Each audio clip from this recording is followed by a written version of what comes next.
अगर आप अमेरिका में बहुत जल्द बसने की सोच रहे हैं तो जो खबर मैं आपको बताने जा रहा हूं, ये खबर आपके लिए ही है।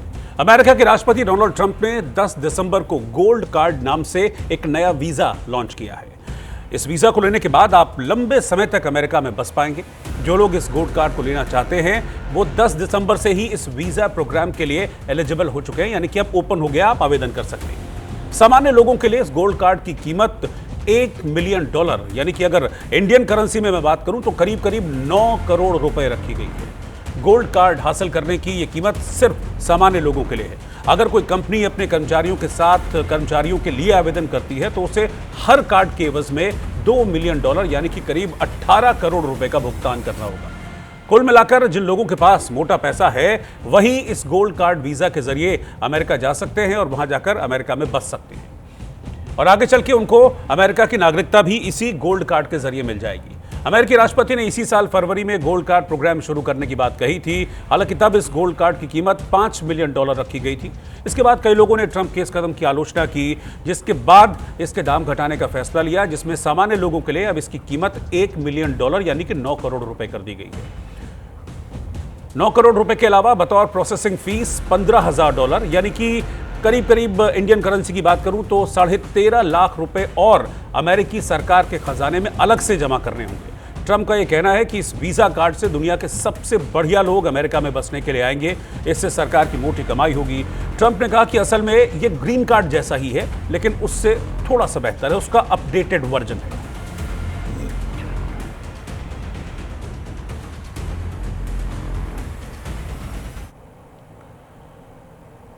बॉलीवुड के हीमैन धर्मेंद्र अब इस दुनिया में नहीं हैं। उनकी याद में पत्नी हेमा मालिनी ने दिल्ली में प्रार्थना सभा का आयोजन किया।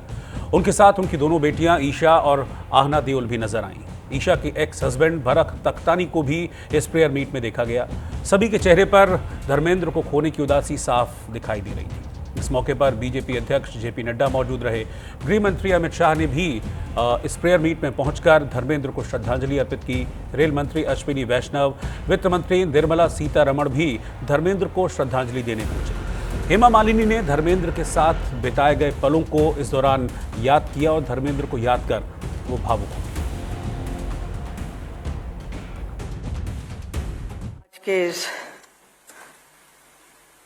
प्रार्थना सभा में आप सबका स्वागत करते हुए मैं बहुत ही भावुक हो रही हूं। मैंने कभी नहीं सोचा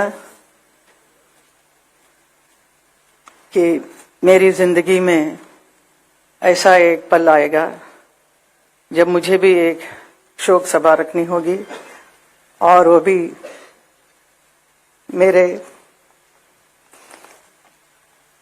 धर्म जी के लिए। The whole world is mourning his passing away, but for me it is an inconsolable shock. Don't do it.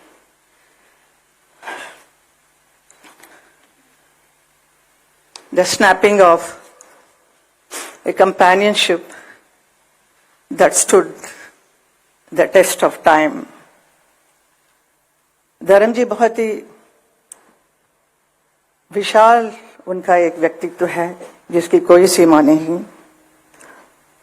वो बहुत ही सरल, सहज, हंसमुख और मिलनसार थे।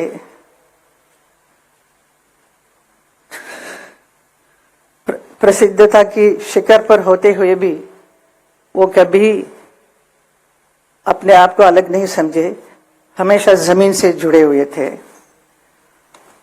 उनका यही एक गुण सबको भाता था।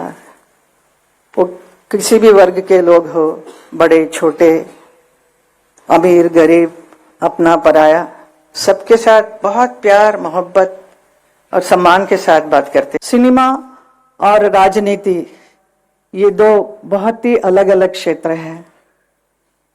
बहुत सारे हमारे फिल्म इंडस्ट्री से यहाँ नेता बनने आए हैं, और लेकिन नेता कभी भी मैंने नहीं देखा एक अभिनेता बनते हुए। तो लेकिन हमारे फिल्म इंडस्ट्री से आए बहुत सारे अभिनेता सक्सेसफुल नेता भी बने हैं। तो मुझे बहुत ही खुशी है और बहुत ही गर्व होता है कि 2003 में भारतीय जनता पार्टी की वजह से मुझे राज्यसभा का सदस्यता का काम अवसर मिला मुझे।